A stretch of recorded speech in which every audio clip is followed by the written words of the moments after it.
नमस्कार दोस्तों, स्वागत है, अभिनंदन है Jyotsna and my family YouTube channel में। कैसे हैं? केम छो? मज़ा में मस्त रहिए, खुश रहिए, बिंदास रहिए और मेरे नए नए वीडियोस को देखिए। आज हम आपको फिर एक अच्छी सी कहानी सुनाने जा रहे हैं। कहानी बहुत अच्छी है मगर सच्ची है। कहते हैं पति पत्नी का रिश्ता सबसे अचूक और सबसे अनमोल होता है। पति पत्नी एक दूसरे के बिना अधूरे होते हैं। एक अनजान आदमी, एक अनजान औरत कैसे मिलते हैं, कैसे एकदम से रिश्ता बन जाता है, वो रिश्ता होता है पति पत्नी का रिश्ता। जिस दुनिया छोड़ दे, चाहे माँ बाप, भाई बहन, बच्चे अपने छोड़ देते हैं, लेकिन पति पत्नी एक दूसरे के लिए जीवन साथी बनकर रहते हैं, तभी तो उनको जीवन साथी कहा गया है। ऐसे ही कहानी सुनाने जा रहे हैं। कहानी बहुत सच्ची है। कहानी है कानपुर शहर की। मिस्टर शर्मा अपनी पत्नी मिस्टर रेखा शर्मा के साथ में आराम से रहते थे। एक अच्छी सी कंपनी में जॉब करते थे।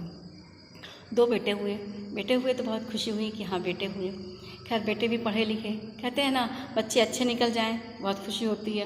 और अच्छे के साथ साथ बच्चे अगर हमको मानते हैं तो बहुत ही हमारे जो पूजा पाठ, हमारे संस्कार, हमारा बुढ़ापा, हमारी जो भी हमारी चीज़ें होती हैं वो सफल हो जाती हैं।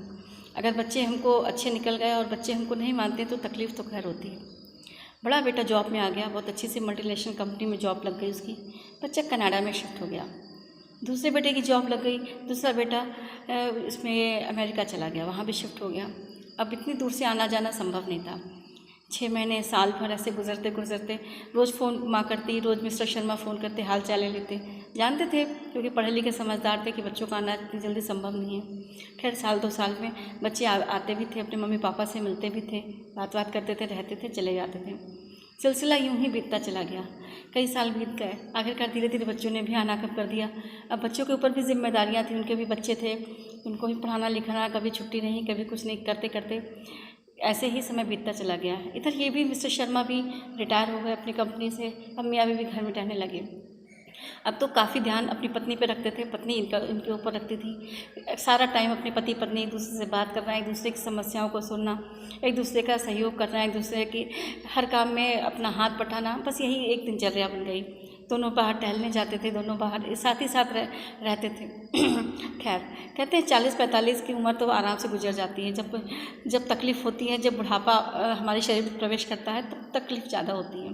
खैर इधर शर्मा जी भी 60 साल के हो गए और मिसेज शर्मा जो थी उनकी पत्नी वो भी 58-59 साल की हो गई। खैर ऐसे अचानक क्या हुआ, दोनों आराम से थे, दोनों टहलने के लिए निकले।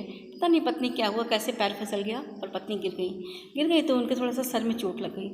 जब डॉक्टर को दिखाया तो डॉक्टर ने बताया इनको अल्जाइमर हो गया है। अल्जाइमर यानी कि याददाश्त इनकी चली गई है और इनको कुछ अंदरूनी चोट भी लगी थी। अब याददाश्त चली गई, वो बिल्कुल बैक हो गई, वो बिल्कुल भूल गई, खुद अपने पति को ही भूल गई।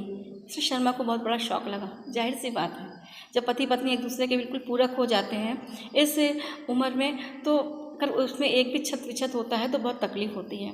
क्योंकि पति पत्नी का रिश्ता कोई साइकिल या मोटरसाइकिल के पहियों जैसा नहीं होता है कि एक ख़राब है तो बन जाएगा या पंचर है तो सही हो जाएगा। उसका कोई दूसरा सल्यूशन नहीं होता, उसका कोई रिपेयरिंग नहीं हो सकती। खैर अब मिस्टर शर्मा को बहुत बड़ा धक्का लगा। मिसेस शर्मा को तो उन्होंने हॉस्पिटल में एडमिट कर दिया और हॉस्पिटल में 5 महीने हो गए हॉस्पिटल में एडमिट रही। काफ़ी अच्छे अच्छे डॉक्टर आए, अमेरिका के डॉक्टर आए, डॉक्टर को भी दिखाया, लेकिन कोई उनकी अंदर की दवाएं भी बहुत अच्छी चल रही थी, खिलाई पिलाई भी बहुत अच्छी हो रही थी, लेकिन मिस्टर शर्मा की याददाश्त नहीं आ रही थी।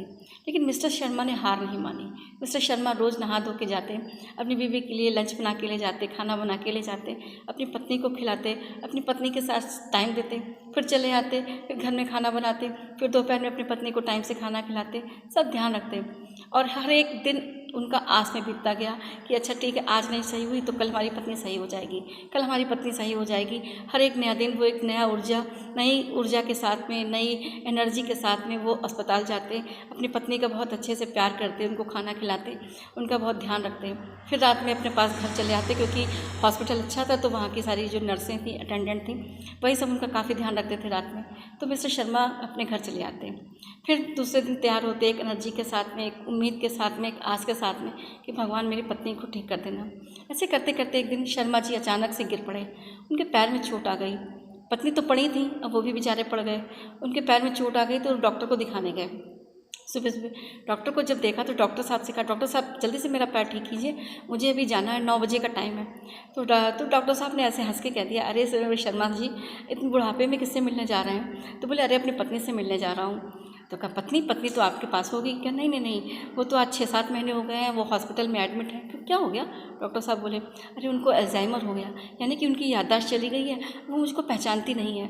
तो कहें तो डॉक्टर साहब को बहुत शौक लगा, अरे आपको पहचानती नहीं? फिर हाँ, वो मुझको नहीं पहचानती, लेकिन मैं उसको खाना खिलाता हूँ, मैं उसको नाश्ता खिलाता हूँ, मैं उसको चाय पिलाता हूँ। वो मेरे से एक अब अजनबी की तरह बात करती है, थोड़ा बोलती है, फिर ज़्यादा नहीं बोलती है, हंसती भी नहीं है, बस हमको देखती, अवाक नज़रों से मुझको देखती है। हम उसको खाना खिला देते हैं, पता नहीं क्यों हमको इस तरह नज़रों से देखती है। फिर मैं चला आता हूँ, हर दिन एक उम्मीद, एक आस के साथ में जाता हूँ कि मेरी पत्नी ठीक हो जाएगी, तो मुझे जल्दी जाना है। तो डॉक्टर साहब को ये बात बहुत अंदर से धक्का लगा कि हो, आप कैसे इतना मैनेज कर लेते हैं? आप इतने बूढ़े हो रहे हैं, 60-62 साल के आप हो गए हैं, और अपनी पत्नी को आप वहाँ जाते हैं, आपकी पत्नी आपको पहचानती भी नहीं है, तब भी आप इतनी ऊर्जा के साथ में जा रहे हैं, तब भी आप एक उम्मीद के साथ में जा रहे हैं। तो मिस्टर शर्मा ने एक बात बहुत अच्छी सी कही, बोले, कोई बात नहीं डॉक्टर साहब, हम एक उम्मीद के साथ जाते हैं कि आज मेरी पत्नी बीमार है, कल मेरी पत्नी सही हो जाएगी, परसों मेरी पत्नी सही हो जाएगी, किसी ना किसी दिन तो वो आएगा जिस दिन मेरी पत्नी सही हो जाएगी, वो मुझसे मुस्कुरा के बात करेगी। आज वो हमको अवाक नज़रों से देखती है, कोई बात नहीं, वो हमें नहीं पहचानती, लेकिन मैं तो उसे पहचानता हूँ। जीवन के इतने साल हमने उसके साथ गुजारे हैं, हर उसने दुख में मेरा साथ दिया, हर सुख में मेरा साथ दिया, हर चीज़ में उसने मेरा, छोटे से छोटे चीज़ों में मेरा साथ दिया। आज जब वो बीमार पड़ी तो क्या मैं उसका साथ छोड़ दूँगा? और फिर वो मुझे नहीं पहचानती है तो मैं तो उसे पहचानता हूँ। ये बात सुनकर डॉक्टर साहब को बहुत धक्का लगा और बहुत ही स्तब्ध भरी नज़रों से देखते रहे कि हाँ, सही बात आप शर्मा जी कह रहे हैं कि वो आपको नहीं पहचानती, बट आप तो उनको पहचानते हैं। कह रहे हैं आज उनको बहुत धक्का लगा कि उनके बच्चे भी आते नहीं हैं, उनको पहचानते नहीं हैं, कोई उनका हाल नहीं पूछता, गैर उनकी मदद करते हैं। पड़ोस में जो गैर लोग हैं, पड़ोसी लोग हैं, वही उनकी बस अपनी मदद करते हैं। उनके खुद के बच्चे तो उनसे इतने दूर हो गए, उतने बेगाने हो गए। आज शायद माँ पड़ी है या पापा पड़े हैं तो कोई हाल पूछता भी नहीं है, फ़ोन भी नहीं करते हैं। लेकिन वो तो मुझे वो नहीं पहचानती तो मैं तो पहचानता हूँ। कह के शर्मा जी एकदम से भावुक हो गए।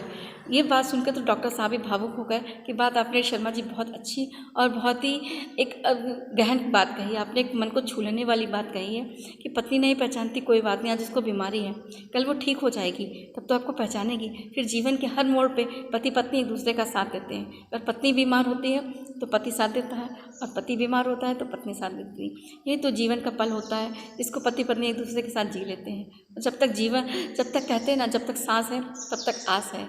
उनकी भी जब तक सांस है तब तक वो आस लगाएं कि पत्नी आज ठीक हो जाएगी, नहीं तो कल ठीक हो जाएगी, नहीं तो परसों ठीक हो जाएगी।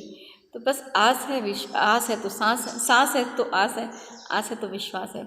ऐसे अपने विश्वास को बनाए रखिए। आपको मेरा वीडियो अगर अच्छा लगा हो तो प्लीज़ लाइक शेयर कमेंट ज़रूर करिए, और मेरे बस वीडियो को देखते रहिए, खुश रहिए, मस्त रहिए। जय माता दी।